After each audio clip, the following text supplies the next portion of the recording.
Welcome to Gaming News, your source for gaming news. I'm your host, Average Joe. It may be game over for gamers as the World Health Organization has updated their disease classification manual to include a new mental health condition called gaming disorder. Gaming disorder.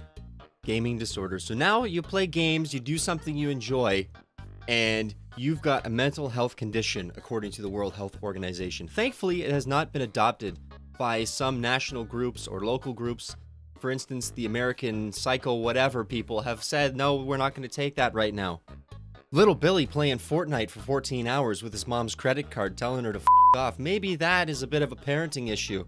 You know, or Big Jim shitting in a diaper because Rainbow Six hackers keep taking his elo and he wants to keep playing more. So he's rocking 16, 18 hours a day.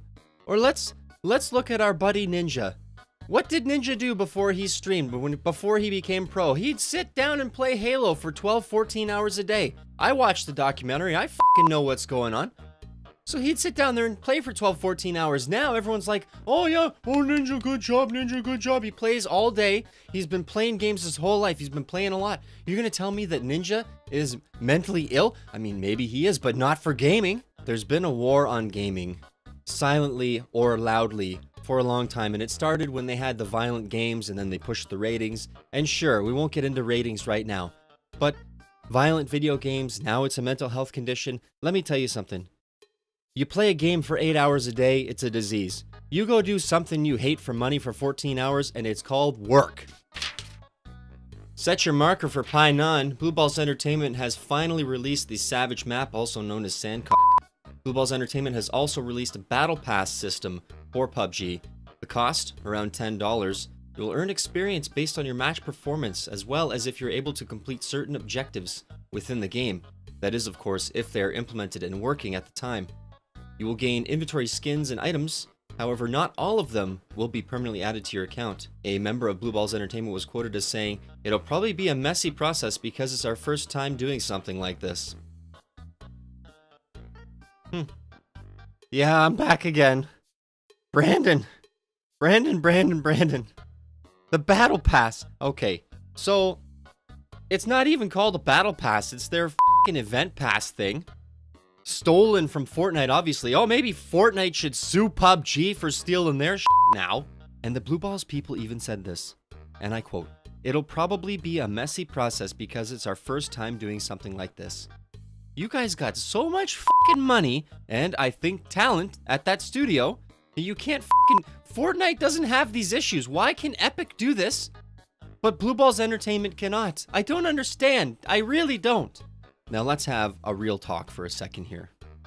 I played Savage / Sand the other day, and the fucking banners, there's a banner that flies behind the plane, and it's showcasing or advertising this invitational tournament or some kind of tournament that's going on in Berlin. That was flying behind the thing. They're also on the parachutes. There's these little things that say, here's the tournament, blah, blah, blah, whatever. They didn't fucking load in my games. The texture didn't pop in until I was about to land.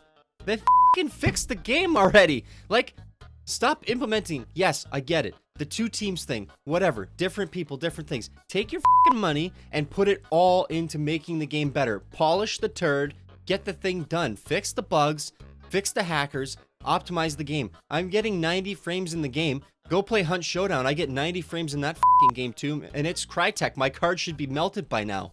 And you know what? I'm all for cosmetic items in games. If you want to buy that IQ Elite skin and have that animation and everything, I'm fine with that. I really am. It supports the game. It helps make it better. But this is just such a blatant fucking ripoff.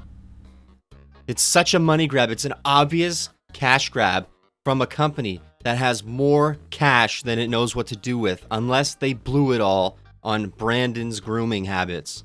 When I found out about the PUBG Event Pass, I first thought that it was a promotional thing for Savage, and then I realized, oh no, it's not. It's a pay thing, and then my reaction changed to Brandon.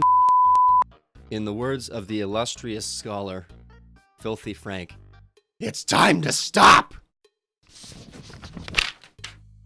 And now we will cover our special E3 segment taking a look at the games that were announced, or at least the ones that are interesting. It's time to smash. Super Smash Bros. Ultimate was announced. It will include basically everything from every Smash Bros. Game ever. Last of Us 2 was revealed. The story will continue as Ellie, as you will fight through those stupid f***ing clicker monsters. Grab your shoddy sniper loadout. Halo Infinite was announced, returning to the FPS as Master Chief. EA showcased its new game, Anthem. Anthem is a playable version of Iron Man, and you better not f*** it up with microtransactions. Cyberpunk 2077 from the makers of The Witcher, CD Projekt Red announced their dark futuristic RPG with a release trailer. The game looks f***ing amazing. Death Stranding was showcased featuring Daryl Dixon, a game which nobody knows anything about really, including Hideo Kojima. Elder Scrolls 6, Fus Ro Dah. Assassin's Creed 90, also known as Odyssey, was announced, taking place in 5th century Greece. It's time to Spartan it up. Doom Eternal, from id or ID Software, who the f*** knows how to pronounce it, was announced. You can take Doom Guy back into Hell or possibly Mars or some other location. I really just want to f*** up the Doctor from the last one, because he got away. Sekiro Shadows Die Twice was showcased. I'm obliged to say that it's the Dark Souls of something Dark Souls. Prepare to hear game journalists cry. Grab your piano wire and ice picks because Hitman 2 is coming. War never changes, except when it does, because it has in Fallout 76, which is more focused on a multiplayer type survival as opposed to every other title which is single player focused.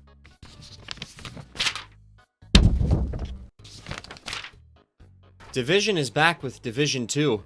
The shooter looter returns for more, so prepare your Dark Zone. And finally, the Mad Max ripoff returns for a sequel. Rage 2 will be coming. Hopefully it is not met with the same difficulties on release as the original Rage. And that is your gaming news. Good night.